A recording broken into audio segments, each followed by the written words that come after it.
चक्षुर्मिलितं येन तस्मै श्रीगुरुवे नमः। नारायणं नमस्कृतं नरं चैव नरोत्तमं देवी सरस्वती व्यासं ततो जयमुदीरये। या देवी सर्वभूतेषु दयारूपेण संस्थिता या देवी सर्वभूतेषु मातृरूपेण संस्थिता या देवी सर्वभूतेषु शक्तिरूपेण संस्थिता।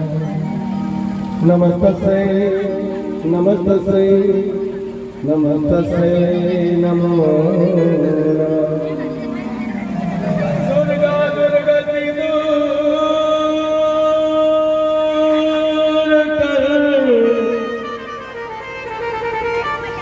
पूरन कर सबका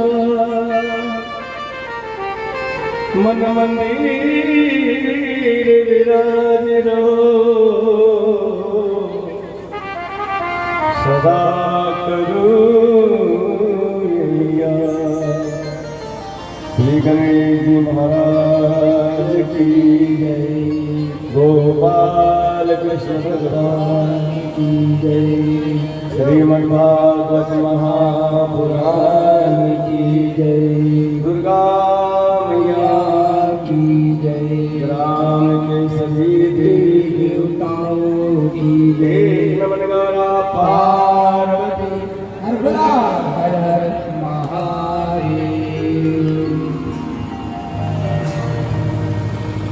सबद जल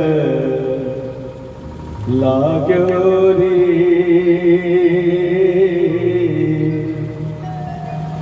बरसन लाग्यो रंग। सबद झड़ लाग्यो रे बरसन लाग्यो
चढ़ी सूर तपस्वी दरवाजा, चढ़ी सूर दरवाजा, त्रिकुट शिखर पुरुष एक राजा, त्रिकुट शिखर पुरुष एक राजा।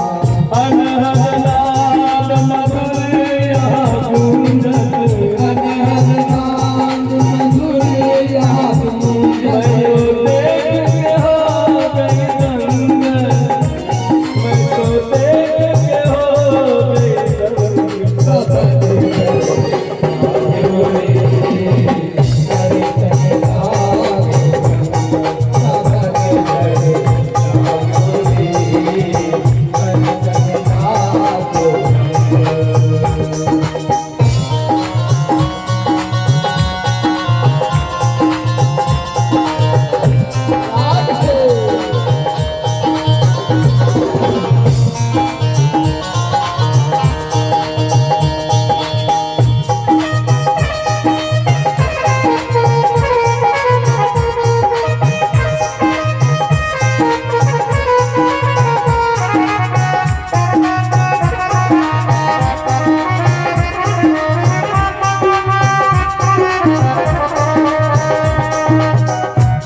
सभी उपस्थित धर्म के निबंधन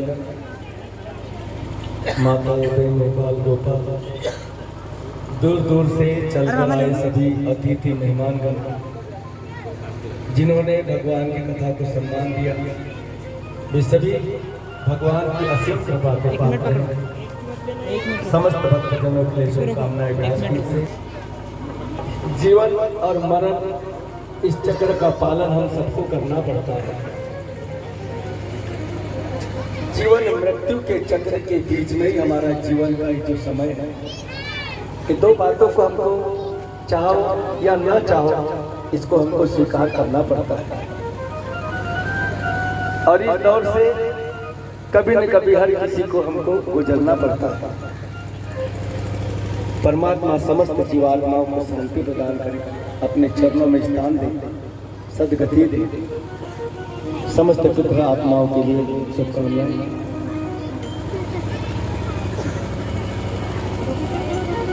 अंतिम दिवस की कथा में सुखदेव जी महाराज ने महाराज परीक्षित को श्रीमद् भागवत कथा सारांश रूप में सुनाई। पूरा सार भाग अंतिम दिवस बताया है। श्रीमद् भागवत कथा ये सबसे पहले किसने कही, किसने सुनी? तो सृष्टि निर्माण के समय परमपिता परमात्मा ने सबसे पहले श्रीमद् भागवत कथा ब्रह्मा जी को सुनाई। ब्रह्मा जी ने यही कथा नारद जी को सुनाई। नारद जी ने यही कथा व्यास जी महाराज को सुनाई। परमात्मा ने सुनाई तब 4 श्लोक की श्रीमद् भागवत कथा थी, जिसको चतुर्थ श्लोक की भागवत कथा कहा गया है। व्यास जी महाराज ने फिर इसके 18,000 श्लोक 12 स्कंद में इसको निर्माण कर सरल बनाकर जन जन तक ये कथा अमृत व्यास जी महाराज ने पहुंचा। और व्यास जी महाराज ने यही कथा सुखदेव जी महाराज को सुनाई। सुखदेव जी महाराज ने यह अमृतमय कथा अंत समय की स्थिति में मृत्यु काल में राजा परीक्षित को सुनाई। नैमिषारण्य में सूत जी महाराज ने शौनकादिक ऋषियों को सुनाई। गोकर्ण जी ने धुंधकारी के प्रेत योनि से मुक्ति के लिए कथा सुनाई। शौनकादिक ऋषियों ने भक्ति के पुत्र को चैतन्य करने के लिए कथा सुनाई। तो श्रीमद् भागवत कथा में सबसे पहले इसका महात्म्य बतलाया गया है, इसकी महिमा क्या है, जो कार्य हम कर रहे हैं, जो कार्य हम करने जा रहे हैं, इससे हमको किस फल की प्राप्ति होगी, हमें कौन सी सिद्धि मिलेगी। तो श्रीमद् भागवत कथा में सबसे पहले इसका महात्म्य बतलाया है कि अमृत से भी मूल्यवान श्रीमद् भागवत कथा का पुण्य फल है। सारे पुण्य कर्म से बढ़कर श्रीमद् भागवत कथा का पुण्य है। मृत्यु के बाद तो भगवान की कथा जीव को मुक्ति प्रदान करती है, परंतु जीते जी भी हमारे मन को संतुष्टि मिलती है। श्रीमद् भागवत कथा श्रवण से हमको अपने स्वरूप का ज्ञान होता है कि वास्तव में संसार में हमारी स्थिति क्या है। वास्तव जीव, वास्तव जगत, वास्तव माया, वास्तव वस्तु का ज्ञान श्रीमद् भागवत कथा से हमको होता है। इस विषय को हमने बड़े विस्तार से सुन चुके हैं। तो सबसे पहले श्रीमद् भागवत कथा का महात्म्य बताया है। और महाराज परीक्षित ने सुखदेव जी महाराज से वैसे कई प्रश्न किए हैं, परंतु श्रीमद् भागवत कथा के अनुसार मुख्यतः 4 प्रश्न माने गए हैं। और इन्हीं 4 प्रश्नों के समाधान में सुखदेव जी महाराज ने सारा श्रीमद् भागवत कथा प्रसंग विस्तार से महाराज परीक्षित को सुनाया। सबसे पहला प्रश्न हुआ था महाराज परीक्षित का कि मृत्यु काल में जीव को क्या करना चाहिए। जब हम अंतिम स्थिति में होते हैं, मृत्यु के समीप होते हैं, उस समय जीवात्मा को क्या करना चाहिए। महाराज परीक्षित में समस्त जीवात्माओं के कल्याण के लिए प्रश्न किया गया। ये नहीं पूछा कि मेरा अंत समय है, मुझे क्या करना चाहिए। समस्त जीवात्माओं के लिए, हमारे लिए, तुम्हारे लिए, सबके लिए प्रश्न किया कि अंत समय की स्थिति में जीव को क्या करना चाहिए। कहा गया कि अंत समय में भगवान का भजन जीव के द्वारा होना चाहिए मृत्यु काल में। तो महाराज परीक्षित के हृदय में शंका उत्पन्न हुई। महाराज परीक्षित को शंका उत्पन्न हुई कि प्रभु, अंत समय की स्थिति तो बड़ी दुखदायी होती है। अंत समय की पीड़ा, अंत समय की व्याधि, इसको ये जीव सहन नहीं कर पाता, रोता है, घबराता है। भला ऐसी परिस्थिति में उसे प्रभु का भजन करने की कहाँ सुध रहेगी। तो अंत समय में जीवात्मा के द्वारा भगवान का भजन कैसे किया जाता है, इसका समाधान भी सुखदेव जी महाराज ने किया है कि ये शरीर, इसकी प्रकृति ऐसी है कि इसको हम जैसी आदत डालते ये उसका आदी हो जाता है। हमारे शरीर की प्रकृति ऐसी है, जो आदत इसकी हम बना लो ये शरीर उसका आदी हो जाता है। प्रातः काल नींद खुली कि सबसे पहले चाय पीने की आदत है बेटी, तो नींद खुलते ही शरीर सबसे पहले चाय की मांग करता है, भैया थोड़ी चाय आ जाए फिर कोई काम करें। क्योंकि हम शरीर हमारा उसका आदी हो गया है। नींद खुलते ही शरीर सबसे पहले चाय की मांग करता है। जब तक हम चाय नहीं पी लेते हमको संतुष्टि नहीं मिलती। बीड़ी सिगरेट पीने की आदत है तो शरीर बराबर मांगता है कि चलो धुआं निकालने का समय हो गया। फिर कहीं झाड़ी में जाए, चाहे दीवार की ओट में जाए, धुआं जरूर निकालता है। शरीर उसका आदी है। शराब पीने का आदी है तो समय पे बराबर व्यवस्था में लग जाता आदमी, है क्या 20 है क्या 50, क्योंकि शरीर बराबर मांग करता है। कहने का मतलब कि हमारे शरीर की प्रकृति ऐसी है कि इसमें हम जैसी आदत डालती है उसका आदी हो जाता है। सुखदेव जी महाराज कहते हैं जीवात्मा के लिए शरीर एक साधन है। इस शरीर को यदि साधन बनाया जाए, इसका सदुपयोग किया जाए, तो इसी साधन पर सवार होकर परमात्मा के स्वरूप को जीव प्राप्त हो सकता है। जैसे हमारे पास 4 व्हीलर 2 व्हीलर होती है, हम अपने पास साधन है तो उसमें बैठकर जब चाहे जहाँ चाहे चले जाते हैं। ऐसे जीवात्मा को मंजिल प्राप्त करने का साधन है शरीर भगवान ने बनाया। यदि इसका सदुपयोग सही दिशा में इसका प्रयोग किया जाए तो यही जीवात्मा को मुक्ति प्रदान करता है। क्या साधन कैसे?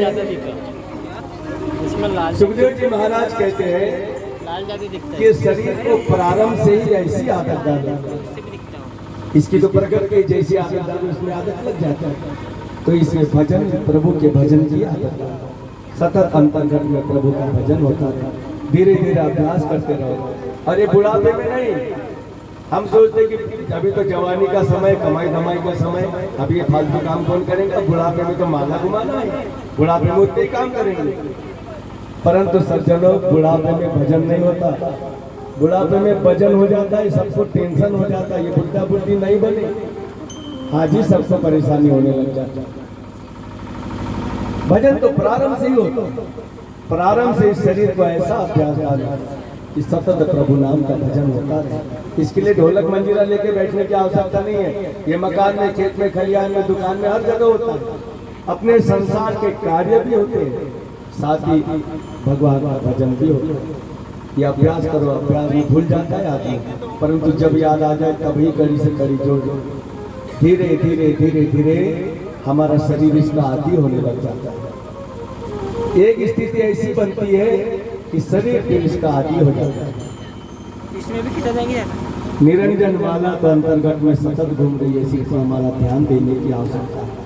श्वास दर श्वास भजन हो रहा है, सिर्फ हमारा ध्यान नहीं है।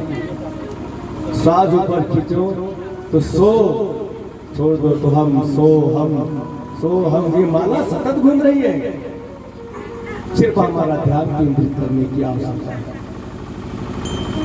अभ्यास जब प्रचंड हो जाता है तो शरीर इसका आदी हो जाता है। जीवन में अंत समय में एक स्थिति हमारी ऐसी बनती है कि ये जीव अचेतन अवस्था में चला जाता है। शरीर शून्य हो जाता है, धड़कनें चल रही है, प्राण ज्योति है, परंतु सब शून्य हो जाता है। हम कहते भी कि वो इधर नहीं रहे, उधर चले गए।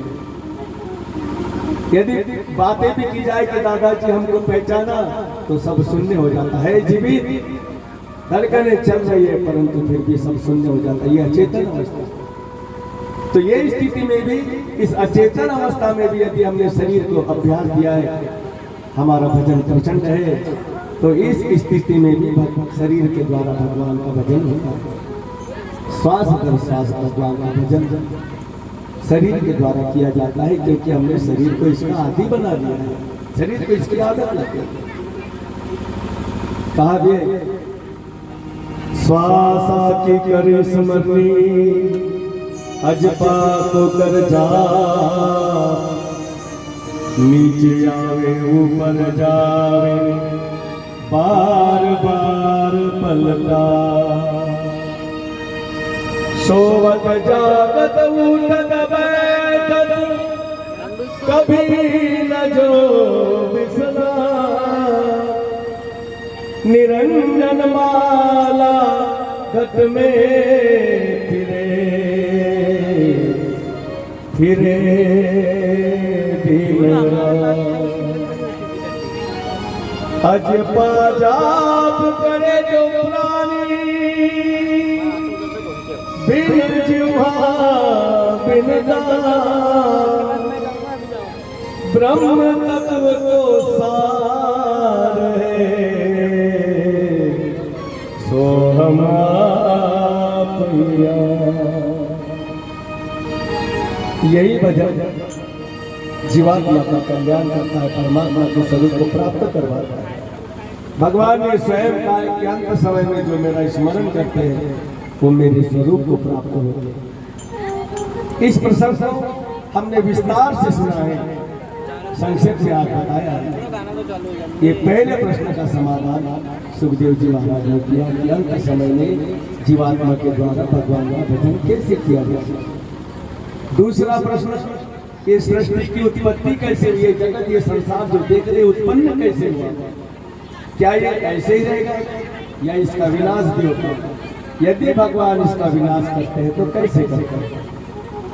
इस प्रश्न का समाधान भी हमने दूसरे दिन या तीसरे दिन की कथा में बहुत विस्तार से सुना है कि सृष्टि की उत्पत्ति कैसे हुई है और किस प्रकार प्रलय के द्वारा भगवान सृष्टि का विनाश करते हैं।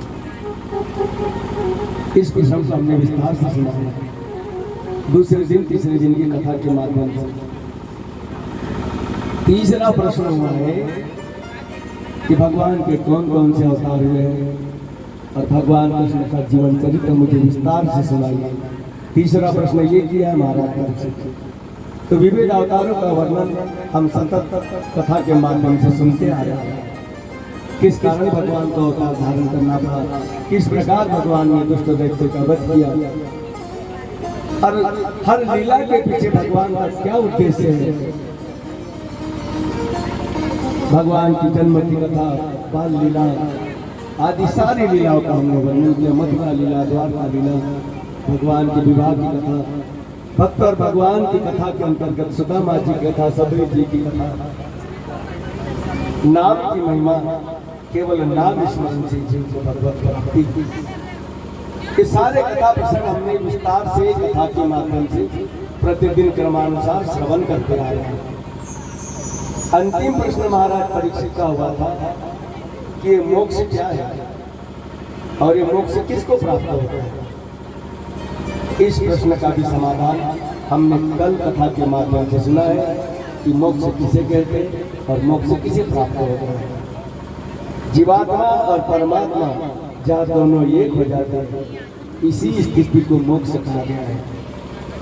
जब जीवात्मा के जन्म मरण के चक्र से छूट जाता है, मन संसार की आसक्तियों से निकल जाता है और जीवात्मा परमात्मा के स्वरूप में लय हो जाता है, एकाकार हो जाता है। जहाँ दो नहीं रहते एक ही होता है, मैं का भेद जीव का समाप्त हो जाता है।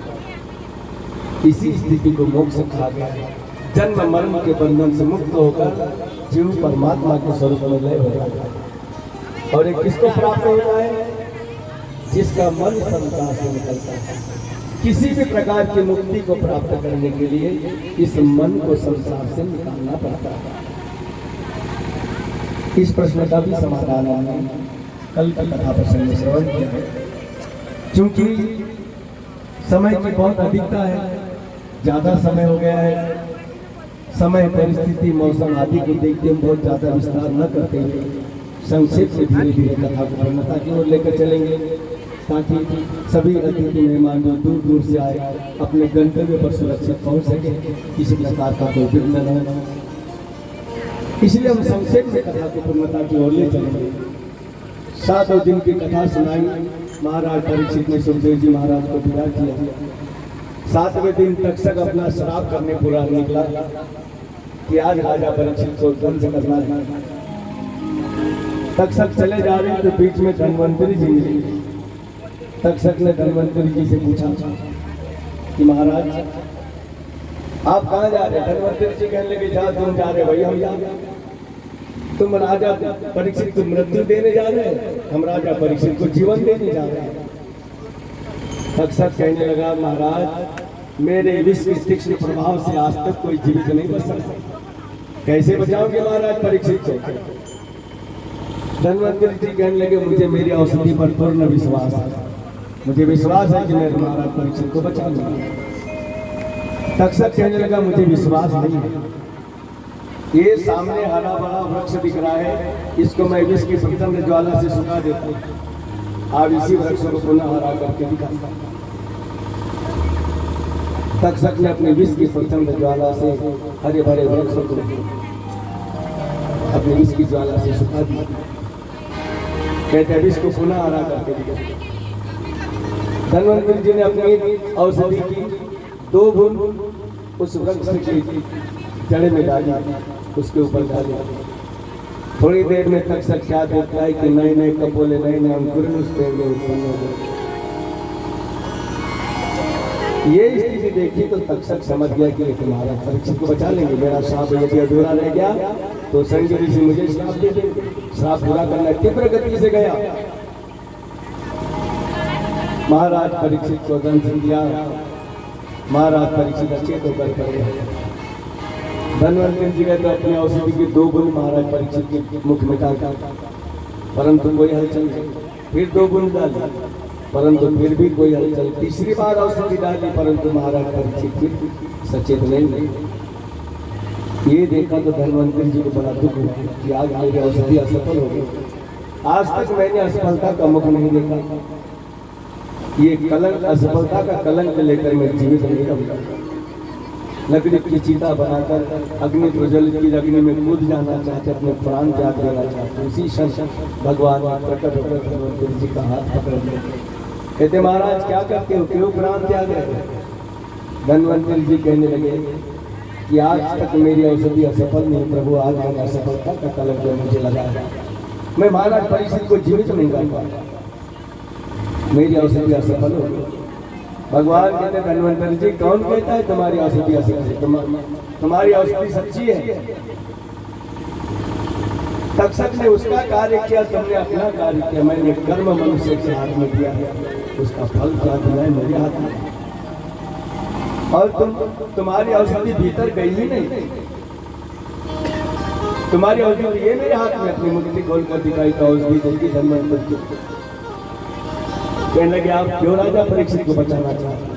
अरे वो जन्म मरण के चक्र से मुक्त होकर मोक्ष गति को प्राप्त हुए, उन्हें मोक्ष गति मिली, उन्हें क्यों जन्म मरण के चक्र में फंसाते? तब धन्वंतरी जी का समाधान हुआ। धन्वंतरी जी पुनः अपने स्थान पर आए। विद्वान जनों में संत जनों ने तो ये कहा कि महाराज परीक्षित सदैव वैकुंठ लोक को गए। इस प्रकार 7 दिनों तक हम सभी ने भगवान बड़े भाव से भगवान की कथा को श्रवण किया है। और आप सभी हमारे ग्रामवासी बंधुजन बार बार धन्यवाद उस माली परिवार का, जिन्होंने ऐसी विषम परिस्थिति में भी ऐसे भव्य आयोजन को ये स्वरूप दिया है जो आज पूर्णता की ओर है। साथ ही हमारे ग्राम का भी बड़ा सहयोग रहा। सारे ग्रामवासी बड़े भाव से आए, बड़े आनंद से सबने भगवान की कथा को श्रवण किया है। सारे ग्रामवासी बंधुजनों का बहुत बहुत धन्यवाद। समय समय पर अतिथि मेहमान आए, उन्होंने भी भगवान की कथा का बड़ा आनंद लिया, चाहे नृत्य के द्वारा झूमते हुए गाते हुए सभी ने प्रभु का बड़ा आनंद, कथा का बड़ा आनंद लिया। उन सभी को धन्यवाद। माली परिवार के दामाद, बेटी, छोटे बड़े, चंगू मंगू नंगू सबने बड़ा आनंद लिया है सज्जन भगवान की कथा। इस परिवार की जोरदार ताली बजाएं और हमारे ग्राम जावरा के लिए भी जोरदार ताली बजाएं। बड़ा सुंदर वातावरण है, बहुत ही सुंदर वातावरण हमको इस ग्राम में देखने को मिला। बहुत कम जगह पर इस प्रकार की स्थिति बनती है। सभी भक्तजनों को धन्यवाद देते हुए हम कथा को पूर्णता की ओर लेकर चलते हैं। आज कथा पूर्ण हुई तो नहीं कह सकते हम, क्योंकि भगवान की कथा को पूर्ण करना एक साधारण मनुष्य के बस की बात नहीं है। मैं एक तुच्छ सा प्राणी हूँ, मेरी कहाँ सामर्थ्य है प्रभु की कथा कहने में। 7 दिनों से आप बड़े भाव से अधिक संख्या में, दूसरे दिन से ही ये पंडाल कम पड़ गया, ऐसे भक्तों ने यहाँ पर साथ दिया है। मैं क्या कहूँ, भीगी हुई जगह में किले में बैठ कर भी सबने कथा को श्रवण किया। धन्य है ऐसे जिन परमात्मा इनको सदा यश प्रदान करे। सभी ने बड़े भाव से भगवान की कथा को स्वीकार किया, भगवान की कथा में आनंद लिया। मुझसे भी जो मुझसे बन पड़ा, अपने टूटे फूटे शब्दों में ज्यादा ज्ञान मुझे नहीं है, नहीं मैं बहुत शास्त्रों की गहराइयों को जानता हूँ। मैंने तो सरल भाव से जो मुझसे बन पड़ा भगवान की महिमा आपके समक्ष कहने का एक छोटा सा प्रयास किया। इसमें मेरी कई गलतियां हो गई होंगी, कई मेरी गलतियां होगी, कई बातें मैं आपको नहीं बता पाया होगा या मुझे मालूम ही नहीं होगी। इन सारी बातों का हृदय में ना रखना, केवल भगवान को अपने हृदय में धारण करके अपने जीवन को, अपने परिवार को, अपने पड़ोस को, अपने ग्राम को, अपने देश को सर्वोच्च स्थान पर बैठा।